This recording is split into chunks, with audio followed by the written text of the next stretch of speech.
युतीच्या सगळ्या पदाधिकाऱ्यांच्या तर्फे मी मनपूर्वक स्वागत करतो। पत्रकार परिषदेला कोण उपस्थित आहेत हे बघितल्यानंतर तुमच्या लक्षात आलं असेल की नक्की मला काय तुम्हाला सांगायचं आहे। भाजप आणि शिवसेना अरे ना भाजप आणि शिवसेना ही युती आहे आणि युतीच्या माध्यमातून आम्ही निवडणुकीला सामोरं जातो आहे। काही समजामधनं जे काही अपक्ष फॉर्म भरलेले आहेत याच्या संदर्भामध्ये इथं BJPच्या OBCच्या अध्यक्षा रुमडे मॅडम इथे उपस्थित आहेत, विभव उपस्थित आहे, बेग मॅडम ज्या अपक्ष उभे होत्या त्यांनी देखील फॉर्म आता मागे घ्यायचं ठरवलेलं आहे। श्रेया शिंदे ज्या अपक्ष होत्या त्यांनी देखील फॉर्म मागे घ्यायचं ठरवलेलं आहे। शुभम साळुंकेनं फॉर्म मागे घ्यायचं ठरवलेलं आहे। त्याच्यानंतर असे अनेक अजून 3-4 लोक त्याच्यामध्ये फॉर्म मागे घेतील। पण मी आज भाजपाच्या कार्यालयामध्ये एवढ्यासाठीच पत्रकार परिषद घेतली की मगाशी जे उल्लेख केला की काही गैरसमजामधनं अपक्ष फॉर्म भरला जातो। तर काल मी स्वतः जिल्ह्याचा पालकमंत्री म्हणून मी स्वतः पटवर्धन साहेब आणि संतोष पावरी साहेब अशी एक चर्चा होऊन संतोष पावरी साहेबांच्या घरी रुमडे मॅडम अमेय अशी आमची सगळ्यांची चर्चा झाली। मी पालकमंत्री या नात्यानं मॅडमना विनंती केली की आपण युतीमध्ये आहोत। चव्हाण साहेबांशी चर्चा झाली आणि त्याच्यानंतर अगदी सन्मानानं माननीय रुमडे मॅडमनी ही उमेदवारी मागे घ्यायचा निर्णय घेतला आहे। त्याबद्दल त्यांचं मी कौतुक देखील करतो आणि मनापासून आभार देखील मानतो। आणि हे करत असताना जे महत्त्वाचे 2 मुद्दे त्यांनी माझ्यासमोर ठेवले ते विकासाचे होते आणि ज्या पद्धतीनं मान सन्मानामध्ये फॉर्म भरलेला होता त्या लोकांशी आम्ही सगळ्यांनी चर्चा करावी अशा पद्धतीची त्यांची विनंती होती। आणि त्या पत्रकार परिषद संपल्यानंतर मी स्वतः त्या सगळ्या पदाधिकाऱ्यांना जाऊन भेटणार आहे।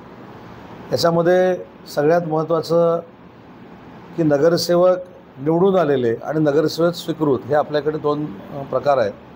तर त्या प्रकारामध्ये 3 स्वीकृत नगरसेवक जे आहेत त्यातले 2 हे शिवसेनेला मिळालेले आहेत आणि 1 भारतीय जनता पक्षाला मिळालेला आहे। तर आत्ताच माननीय रवींद्र चव्हाण साहेबांशी दीपक पटवर्धन साहेबांनी चर्चा केली ती त्यांच्या म्हणजे तुम्हाला ब्रीफिंग करताना सांगतीलच।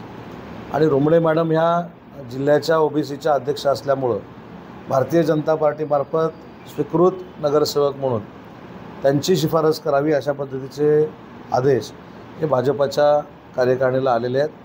आणि म्हणून त्यांची इच्छा हीच होती की मला कुठेतरी सामाजिक क्षेत्रामध्ये काम करायचं आहे आणि सामाजिक क्षेत्रामध्ये काम करत असताना कुठेतरी सन्मानाचं पद आवश्यक असतं, लोकांमध्ये जाण्याचं पद आवश्यक असतं। तर ते भारतीय जनता पार्टीनं जे जाहीर केलं आहे त्याला आमचा शिवसेना म्हणून 100% पाठिंबा आहे। आमची कुठेही त्याच्यामध्ये अडचण नाही। दुसरी महत्त्वाची गोष्ट आहे विभव पटवर्धन इथं बसलेले आहेत। आज सकाळी मी देखील त्यांच्या घरी नाश्त्याला गेलो होतो आणि नाश्ता करता करता विभवला विनंती केली की तू देखील भारतीय जनता पार्टीचा आहेस, अनेक दिवस तू काम करतो, त्याच्यामुळे भविष्यात तुझ्यावर अन्याय होणार नाही ही जबाबदारी जशी भारतीय जनता पक्षाची आहे तशी युतीतला एक सहकारी म्हणून माझी देखील आहे। आणि म्हणून राजेंद्र तोडणकर आणि विभव यांच्या सगळ्यांची चर्चा झाल्यानंतर आज विभवनं देखील भारतीय जनता पक्षाचा मान राखत उमेदवारी अर्ज मागे घेण्याचा निर्णय घेतलेला आहे। तिसरा विषय बेग मॅडमचा जो आहे त्यांच्याशी देखील माझी चर्चा झाली। कामना बेग त्यांनी देखील हा निर्णय घेतला आहे। स्वप्नील तर इथं आला आहे वाटतं, स्वप्नील शिंदे इथं उपस्थित आहे, त्याच्या पत्नीचा सोप्या, त्याला आपण सोप्या म्हणतो सोप्या भाषेत। तर त्यानं देखील माझ्या शब्दाला मान देऊन त्याच्या पत्नीचा फॉर्म मागं घेतला आहे, त्याचे देखील मी आभार मानतो। तुमच्या एक लक्षात आलं असेल की हे फॉर्म मागं घेतल्यानंतर बऱ्यापैकी अनेक नगरसेवक हे बिनविरोध झाल्यामध्ये जमा आहेत। फक्त मी त्याचा उल्लेख करत नाही की जे उमेदवार त्यांच्यासमोर आता उभे आहेत ते योग्य आहेत की अयोग्य आहेत याच्याशी राजकीय माझा काही संबंध नाही। पण रत्नागिरी शहराच्या अपक्ष उमेदवारांनी जो आमच्या सगळ्यांवर विश्वास टाकला त्याबद्दल मी त्यांना मनापासून धन्यवाद देतो, त्यांचे आभार मानतो। या पत्रकार परिषदेनंतर देखील काही अचानक अजून विड्रॉ होण्याची शक्यता आहे ते देखील होतील आणि ओव्हरऑल असं चित्र दिसतं आहे की आम्ही 2/3 मेजॉरिटीनं रत्नागिरी नगरपालिकेच्या सत्तेमध्ये येऊ आणि नगराध्यक्ष फार मोठ्या मताधिक्यानं जिंकेल असे 2-3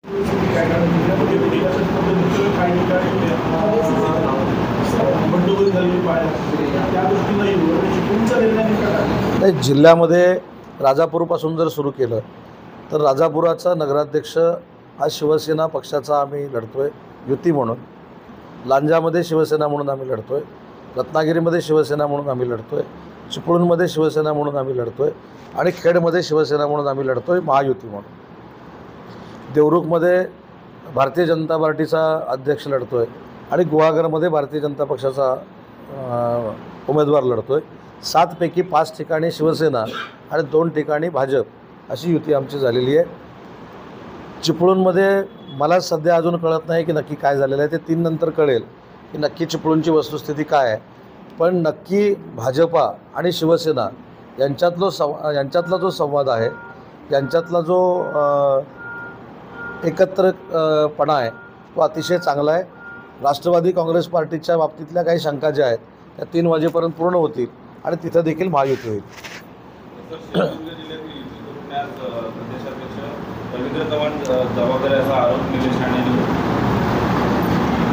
कधी केला भाषणात? भाषण पूर्ण ऐकलं. भाषणात असा कुठेही उल्लेख त्यांनी रवींद्र चव्हाणांचा केलेला नाही. मुद्दा असा राहतो की महायुतीतल्या किंवा युतीतल्या सगळ्याच पदाधिकाऱ्यांनी, माझ्यासकट सगळ्या पदाधिकाऱ्यांनी महायुतीच्या वरच्या सरकारमध्ये कुठं मिठाचा खडा पडू नये याची दक्षता प्रत्येकाने घेतली पाहिजे. सिंधुदुर्गचे राजकारणाचे जे काही संकेत आहेत हे वेगळे आहेत आणि रत्नागिरीमध्ये पूर्ण युती झालेली आहे. जेव्हा मी खारेपाटण क्रॉस करून सिंधुदुर्गामध्ये जाईन तेव्हा मला मालवणचा स्वबळावरचाच प्रचार करायचा आहे, मला सावंतवाडीमध्ये स्वबळाचाच प्रचार करायचा आहे, वेंगुर्ल्यामध्ये स्वबळाचाच प्रचार करायचा आहे, महाडमध्ये मला स्वबळाचाच प्रचार करायचा आहे. पण मला महेंद्र थोरवेंकडे गेल्यानंतर तिथं युतीचा प्रचार करायचा आहे, अलिबागला गेल्यानंतर युतीचा प्रचार करायचा आहे. त्याच्यामुळे स्थानिक स्तरावर घेतलेले हे निर्णय आहेत आणि मला आनंद वाटतो की आम्ही सगळे युतीचे कार्यकर्ते पदाधिकारी एक दिलानं रत्नागिरी जिल्ह्यामध्ये काम करतो.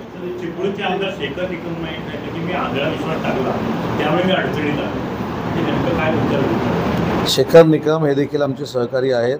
त्यांनी आंधळा विश्वास कोणावर टाकला आहे मला माहीत नाही, मी त्यांच्याशी चर्चा करेन. पण जरी आम्ही समोरासमोर कदाचित उभे राहिलो तरी शेखर निकम हे जिथले आमदार आहेत त्यांचा मान सन्मान नक्की आम्ही ठेवणार आहोत.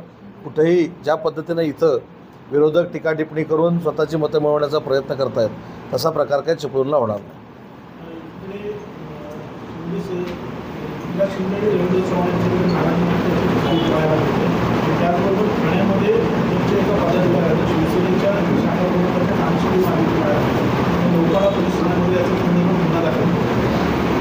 आणि मित्रपक्ष कुठचाही असू दे, मित्रपक्षातल्या सगळ्या कार्यकर्त्यांना मान सन्मान मिळाला पाहिजे. दुसरी महत्त्वाची गोष्ट अशी आहे की रत्नागिरीमध्ये युती ही नक्की झालेली आहे.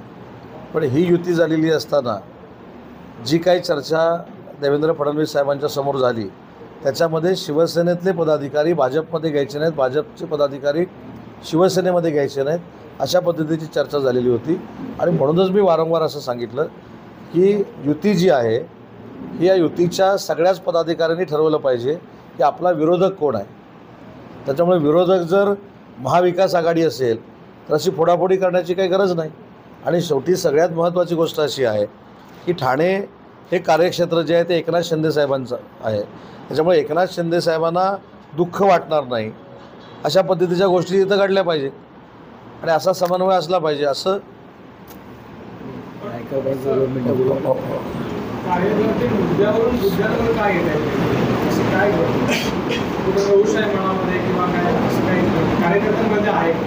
मी जसं वागतो तसं कार्यकर्ते वागत असतात.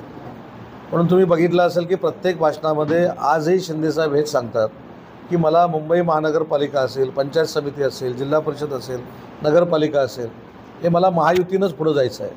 एवढा सन्मान जर माननीय एकनाथ शिंदेसाहेबांकडून मिळत असेल तर तेवढाच सन्मान समोरून देखील मिळाला पाहिजे.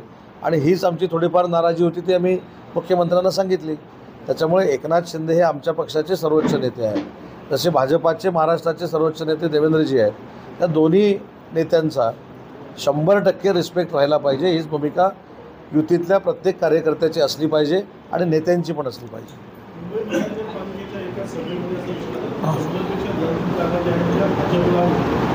विरोधकांच्या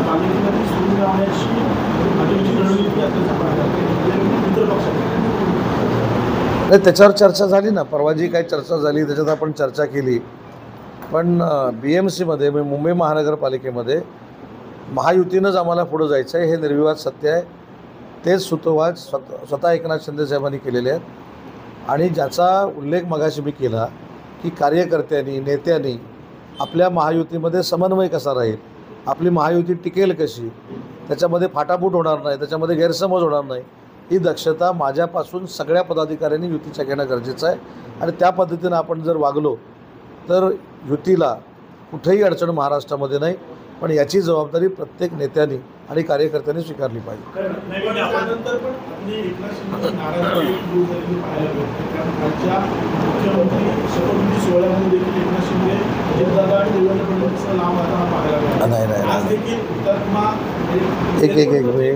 नाही, कसं आहे, आता मुख्यमंत्री हा राजशिष्टाचार वेगळा असतो, उपमुख्यमंत्री हा राजशिष्टाचार वेगळा असतो.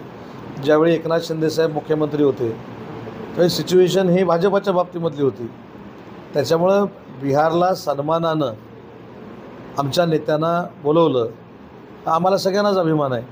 आणि मी अनेक वेळा सांगितलं आहे की नरेंद्र मोदी साहेबांना पंतप्रधान करत असताना NDA जे एकत्र आलं त्या NDAतले 3 नंबरचे नेते माननीय एकनाथ शिंदेसाहेब आहेत. म्हणजे नितीश कुमार, चंद्रबाबू आणि एकनाथ शिंदेसाहेब. आणि म्हणून जे काही टीका करतात ते दिल्लीला गेल्यानंतर हे 6व्या 7व्या रांगेमध्ये बसतात. पण शिंदेसाहेब नरेंद्र मोदी साहेबांच्या, अमित शहांच्या आणि JP नड्डांच्या खुर्चीला लावून बसतात. हा त्यांच्यातला आणि आमच्यातला फरक आहे.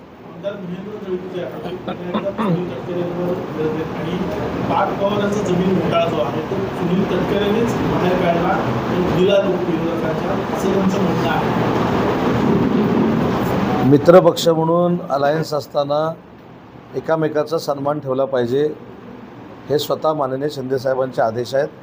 आणि तरी देखील दळवीसाहेब नक्की काय बोललेत मला माहीत नाही. मी त्यांच्याशी चर्चा करेन आणि युतीमध्ये कुठेही अडचण निर्माण होणार नाही याची दक्षता आम्ही घेऊ.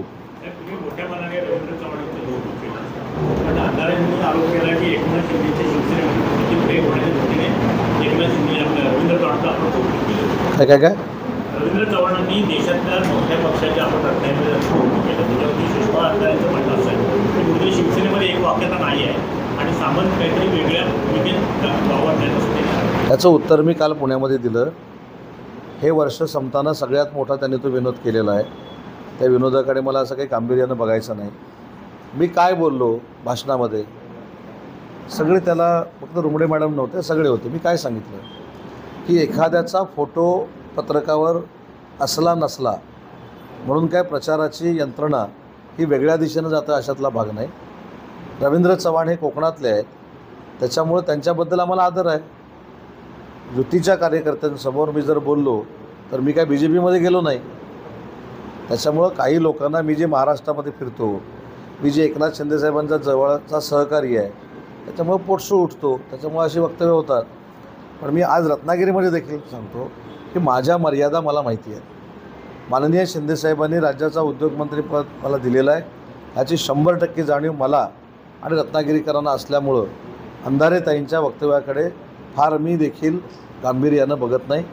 हा त्यांनी केलेला फार मोठा विनोद आहे. निलेश आखाडेंशी मी चर्चा करणार आहे. निलेश आखाडेंशी पटवर्धन साहेब देखील चर्चा करत आहेत, भाजपाचे वरिष्ठ पदाधिकारी देखील चर्चा करत आहेत. त्याच्यामध्ये देखील आम्हाला यश येईल.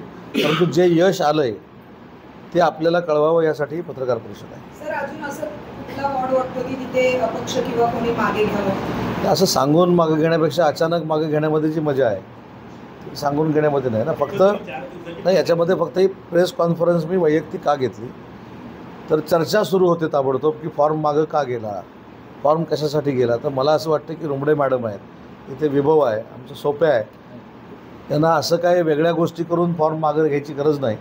त्यांचं स्वतःचं अस्तित्व आहे, स्वतःचा राजकारणाचा आवाका आहे.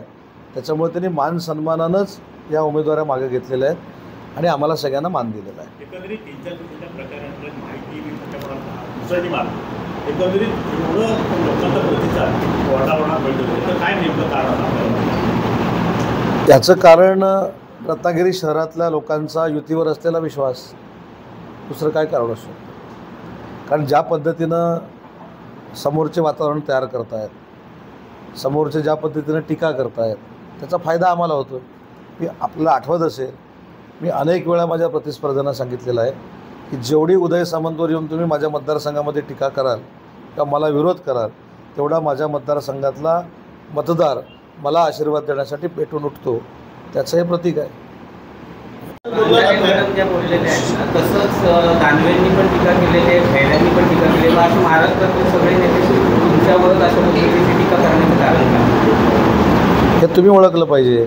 रत्नागिरीच्या माणसावर जर महाराष्ट्र टीका करतोय तर रत्नागिरीचा माणूस मोठा होतोय, तुम्हाला अभिमान असला पाहिजे. पार्थ पवारच्या जमीन प्रकरणी सतत देशभर जे आरोपी आहेत त्यांना VIP ट्रीटमेंट जे आहे ते पोलीस देताना पाहायला मिळतात. आणि दुसरी गोष्ट पार्थ पवार यांचा अजूनही गुन्हा दाखल झाला नाही असं आरोप करत अंजली दमानी यांनी विकास केली नाही, यामध्ये माननीय मुख्यमंत्री महोदयांनी स्पष्ट असं सांगितलेलं आहे की राज्याचा मुख्यमंत्री म्हणून या सगळ्या प्रकरणाची मी चौकशी करणार आहे. आता मुख्यमंत्री महोदय जर याची चौकशी करणार असतील तर त्याच्यावर मी बोलणं उचित नाही. रत्नागिरीमध्ये जसं अपक्षांचं मन करणाऱ्या यश आलं तसं लांजा आणि राजापूरमध्ये पक्षामध्ये आहे. हा लांजा राजापूरमध्ये देखील घेतील. त्याच्यानंतर खेडमध्ये योगेशजी कदम साहेबांच्या इथं देखील वैभव खेडेकर आणि हा जो काय विषय होता तो देखील संपलेला आहे. त्याच्यामुळं युती करत असताना आपण एकत्र येऊन युती केलेली आहे. त्याच्यामुळे चिंता करण्याची काय आवश्यकता नाही. रत्नागिरी राष्ट्रवादीमध्ये समन्वय झाला आहे. राष्ट्रवादीमध्ये रत्नागिरी जे राष्ट्रवादी आहे तुमच्यासोबत नाही, त्याबाबत काय तुमची चर्चा झाली? माझ्यासोबत जे आहेत ते सगळे इथं बसलेले आहेत. कदाचित संध्याकाळपर्यंत ते पण येऊ शकतात. अजून कोणतरी येऊ शकतं. तुझ्यांना तुम्हीच उभं केलं अशा पद्धतीची एक चर्चा रत्नागिरी शहरामध्ये केली जाते. मुस्लिम नाही, मगाशी मी तुम्हाला सांगितलं अशा माझ्याबद्दल जर चर्चा होत असतील तर मी मोठ्या झालं म्हणजे मोठं होतं असं त्याची लक्षणं आहेत ना. मी ह्याला उभा केला, मी त्याला उभा केला, मी त्याला उभा केला. हे जे कोण म्हणतात ते दाखवा तुम्ही. बरोबर आहे की नाही? तुमच्या मनात असं दाटून ठेवू नका, मागून चर्चा करू नका माझ्याबद्दल. जाहीर ते तुमचं आहे त्याच्यावर दाखवा उदय सामंतने उभा केला म्हणून.